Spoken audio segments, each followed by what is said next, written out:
Episode 3 The Couple Who Changed Everything 28. Amanda Okafor had officially retired from dating. She didn't make an announcement. There was no post, no caption, no subtweet.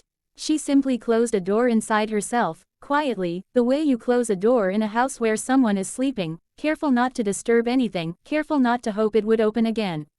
All men, she told Chinwe on a perfectly ordinary Thursday, are scum. The single ones, the married ones, the pastors, the choir masters, the corporate ones, the ones who say they're different. Every single one. That's not, Chinwe started. I know what you're going to say and the answer is no. Amanda held up a hand. I have done the research. I have the field notes. I am retiring. You're 28. I am at peace with that. She was not at peace with that. But she was tired, bone tired, and tired people make decisions that feel like wisdom. Chinwe's company picnic was on a Saturday in April. Amanda went only because Chinwe had called 4 times and used the phrase "you need to leave that house twice and I will come there and physically remove you once," and Amanda had decided the path of least resistance was attendance. The park was full of the kind of wholesome activity that Amanda typically found exhausting: relay races, a bouncy castle for colleagues' children, someone grilling suya with more enthusiasm than skill. She was standing at the drinks table, selecting a malt with the focused energy of someone who intended to make the drink last the entire afternoon, when she heard them before she saw them. Laughter. Real laughter, the kind that doesn't perform for anyone. A couple, late 30s, maybe. He was tall, with an open face and the relaxed posture of a man who had nothing to prove. She was radiant, not in the careful, curated way that requires 2 hours of preparation, but in the warm, settled way of a woman who knows who she is. They were chasing their toddler across the grass, and the way they moved together, calling out to the child, catching each other's eyes and laughing at the same moment, was so unconsciously lovely that Amanda found herself watching without meaning to. They looked like they actually liked each other. Not performed romance, not Instagram couple energy, just genuine fondness, running around a park, making a complete mess of the relay race. Chinwe materialized at her elbow. That's Bolu and Felicia, my team lead and his wife. Come, let me introduce you. No, I'm fine, but Chinwe had already called out, and the couple were already walking over, and it was too late to disappear into the drinks table. Bolu Adimi had the energy of someone who had figured something out and genuinely wanted to share it, not in a superior way, but in the way of someone who was simply glad and couldn't help it showing. Felicia was warm in a way that was immediately disarming. She looked at Amanda the way a person looks at someone they've been hoping to meet. They talked for 20 minutes. Then an hour. Then somehow they were the last people at the picnic, seated on a bench while their toddler slept in the pram and Chinwe had long since drifted off to help with cleanup. You seem tired, Felicia said at one point. Simply. Without judgment. Amanda blinked. I'm fine. You're fine on the outside, Felicia said, smiling. I've been fine on the outside too. It's very convincing. Something in Amanda's chest shifted. She looked at this woman she had known for an hour and 40 minutes and felt, inexplicably, that she was safe. I've given up on marriage, she heard herself say. I know that sounds dramatic. It's just, I've tried everything. And I keep getting the same results. And I'm starting to think maybe I'm the problem, but I don't know how to be a different problem, so, she stopped. Laughed at herself. Sorry. That was a lot for a park bench. That was exactly the right amount, Bolu said. He glanced at his wife. Can I say something honest?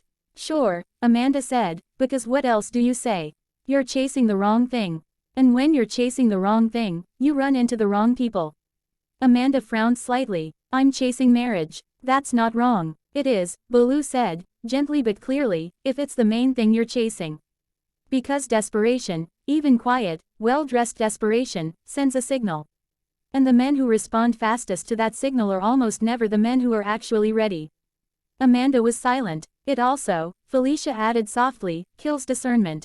When you need something badly enough, you stop being able to see clearly. You make the person in front of you into who you need them to be, instead of who they actually are. Amanda thought of Tunda, of David, of Michael, of the versions of them she had constructed in her mind before the reality had dismantled the construction. She didn't say anything. She didn't need to. Felicia had already seen it in her face. Over the weeks that followed, something unusual happened. Amanda became friends with them. Real friends. Not the polite acquaintance kind, but the kind where you find yourself in their living room on a Wednesday evening eating Felicia's groundnut soup and being asked, gently, the kinds of questions you have been avoiding. Tell me about your relationship with God, Felicia said one evening. Not your parents' religion, not the church you grew up in. You, Jesus. What does that look like right now? Amanda looked at her soup for a moment. Honestly, non-existent. I think I threw it out with the rules when I left for university. Which I think maybe was a mistake, but I'm not sure how to go back without going all the way back. And I really don't want to go all the way back. You don't have to go back, Bolu said. You don't have to become your parents' version of Christianity.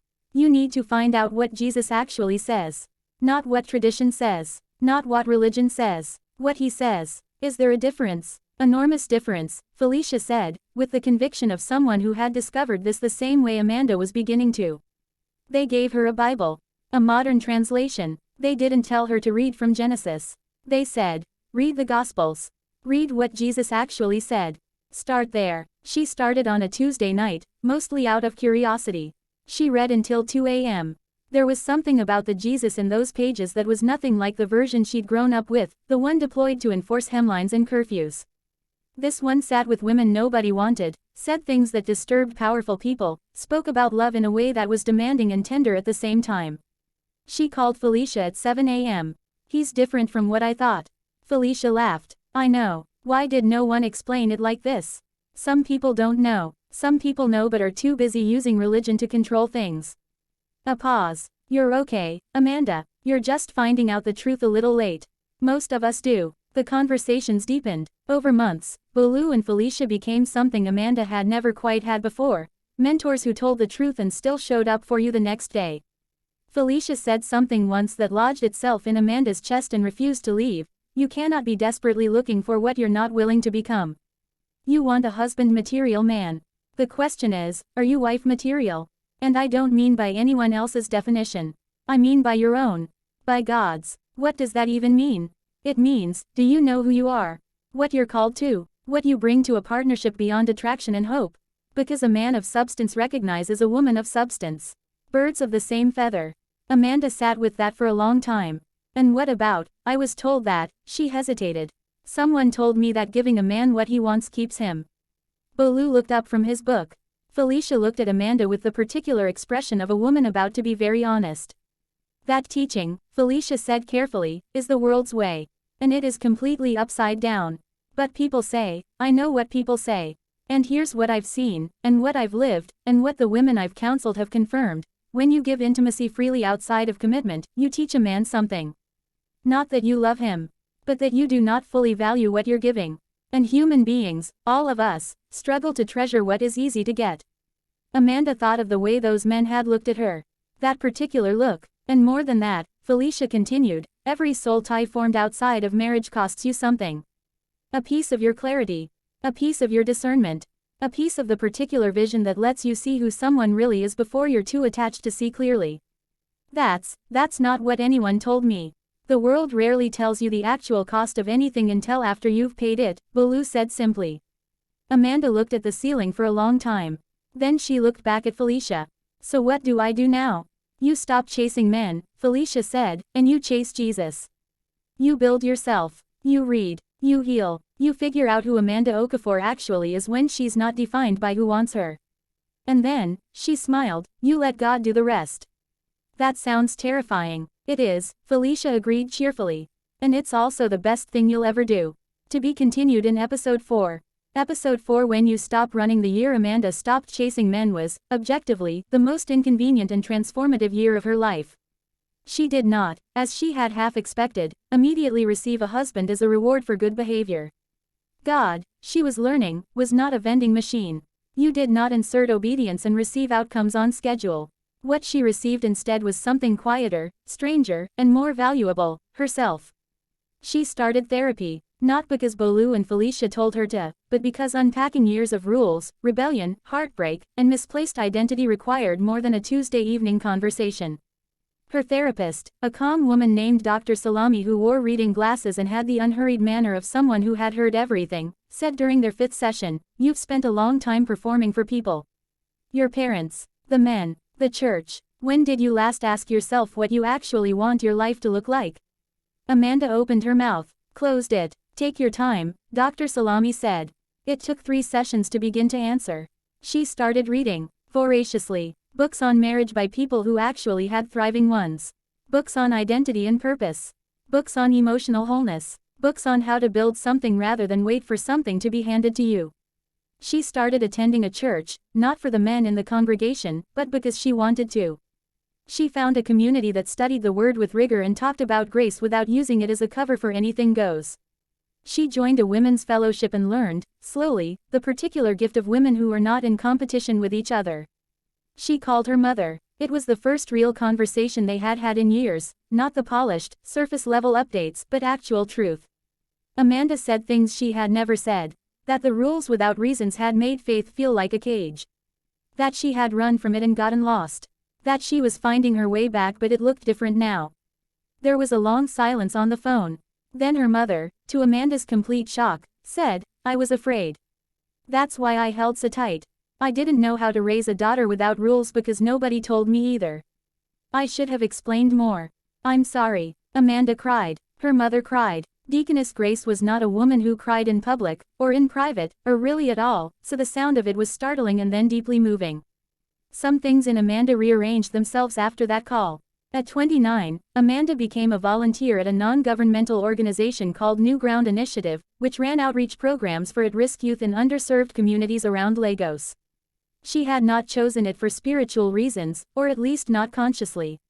She had chosen it because Bolu had mentioned it in passing, because it aligned with the community development work her firm did, and because she had read something once about purpose being found at the intersection of your gifts and the world's needs. She was good at it. Surprisingly, specifically good, at connecting with the teenagers, at breaking through the guarded posture of young people who had been disappointed too many times to trust easily. She knew something about that. She showed up every Saturday. She was not thinking about men. She was thinking about a 15-year-old girl named Precious who kept coming to the sessions but sat at the back and hadn't spoken yet, and how to reach her without pushing. He was setting up chairs when she arrived. This was not cinematic. There were no slow-motion moments, no significant eye contact, no background music. There was a man setting up plastic chairs in a slightly too warm community hall, wearing a t-shirt that said New Ground, building futures and looking extremely focused on getting the chairs into straight lines. "You're early," he said, when he noticed her. "So are you," she replied. "The chairs," he said, gesturing at them like this explained everything. "They're very straight. I like things straight." He extended a hand. "Coonley, I do the financial oversight for the program." "Amanda, outreach facilitation." "I know. I've seen your impact report. The retention rate of the teenagers in your group went up 37% since you joined." Amanda blinked. "You read the impact reports?" "I wrote the framework," he said simply. Then, "Do you want to help with the chairs? They keep moving when I put the last row in." She helped with the chairs. That was how it started. Coonley Adebayo was 32. He worked in financial consulting during the week and poured a significant percentage of his weekends into New Ground. He was not, by surface metrics, what the girl who had dated Tunda would have chosen. He was not the loudest person in any room. He did not arrive with grand gestures. He asked questions and then actually listened to the answers. Over weeks of shared Saturdays, of chai in polystyrene cups and debrief conversations after sessions and the occasional lunch at the suya spot around the corner, Amanda slowly noticed things. He spoke about God the way Bolu and Felicia did, not as a performance but as a fact of his life. Naturally, without announcement, he asked about Precious. Not once but every week. What had she done? How she was progressing? Whether Amanda thought the group dynamics were helping or isolating her. He disagreed with Amanda, which nobody had done in a while. Not combatively, thoughtfully. He would say I see it differently and then actually explain how and why, and sometimes he was wrong and conceded it, and sometimes he was right and she conceded it, and neither of them seemed to need to win. She told Chinwe about him at the end of the second month. "Is there a vibe?" Chinwe asked immediately. "I don't know, maybe, but I'm not." Amanda paused. "I'm not doing what I used to do. I'm not building a future in my head yet. I'm just being present." Chinwe stared at her. "Who are you and what have you done with Amanda Okafor?" Amanda laughed. "A real one. She's under renovation." He asked if they could talk properly one Saturday in November, after the session had cleared out and Precious had, for the first time, spoken during group discussion and said 3 whole sentences, which Amanda had quietly cried about in the bathroom after. "I'd like to be intentional about getting to know you," he said. Not smooth, clear, not casual, I want to know if this, us, is something we should explore with purpose. And I think before we do, we should talk about our faith, our values, where we're going. I don't think you should have to guess my intentions. That's not fair to either of us. Amanda looked at him for a long moment. She thought about Baloo and Felicia. About the conversation on the park bench. About the woman she had been at 20, at 24, at 27. About the year she had stopped running. About Precious saying 3 sentences. I think, she said slowly, that's the most honest thing anyone has ever said to me before the 3rd date. We haven't had a first date yet. Exactly my point. He smiled. It was a good smile, not the kind that arrived 3 seconds before him, but the kind that meant something. So, dinner. Saturday. Actual dinner, with an actual reservation, and an actual conversation about actual things. Yes, Amanda said. Simple as that. And different, in every important way, from every yes she had said before. It was not a perfect courtship. There were hard conversations, about family, about faith, about past wounds and how they had shaped them both. There were moments of tension and misunderstanding and the uncomfortable work of choosing honesty over presentation. Coonley had his own history, his own lessons learned at cost. He had been taught, too, that vulnerability was weakness, and he was in the process of unlearning that. But there was also Baloo and Felicia's living room, where the 4 of them had dinner once a month and talked with the openness of people who had decided that real relationship required real truth. There was prayer, not the performative kind but the quiet, early morning kind that Amanda had rediscovered and held onto. There was growth, genuine, sometimes painful, always worth it. They were married on a Saturday in April, 2 years after the picnic where Amanda had watched Baloo and Felicia chase their toddler across the grass and felt something quiet and hopeful shift inside her. It was not a big wedding. Neither of them wanted big. They wanted real. The hall was full of people who knew them, not people who knew their curated versions, but their actual selves. Chinwei was maid of honor and cried in a way that suggested she had been holding it in since the park bench. Baloo and Felicia sat in the front row with their now 3-year-old, who fell asleep during the vows and snored gently through the exchange of rings. When Pastor said you may be seated, Amanda looked at Coonley and thought of the 20-year-old girl who had exhaled on a university doorstep and called it freedom. She had not known then what freedom actually felt like. She was beginning to understand it now. It did not feel like escape. It felt like arriving. Epilogue. Precious, the girl from the back of the room, spoke publicly for the first time at their wedding reception. Amanda had invited her and her guardian. She stood at the microphone for a moment, nervous, then said, Miss Amanda taught me that who you are is worth showing up for. I'm still learning that, but I think she's right. Then she sat down. Amanda Adebayo wept happily into her husband's shoulder. And decided that this ordinary, beautiful, hard-won, grace-covered life, was the most extraordinary thing she had ever been given.